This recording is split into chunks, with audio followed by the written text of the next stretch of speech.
Think you know what your freelance insurance covers? You might be in for a surprise.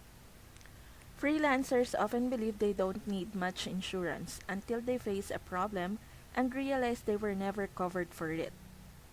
There are three main coverage types every independent professional should understand. General liability. This protects you if someone gets hurt because of your work or if you accidentally damage a client's property. For example, spilling coffee on their laptop during a meeting. Professional liability.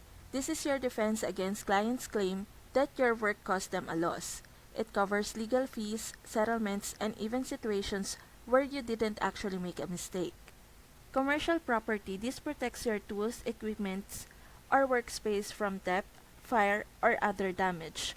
For a photographer, that might be a camera gear. For a designer, your high-end computer setup.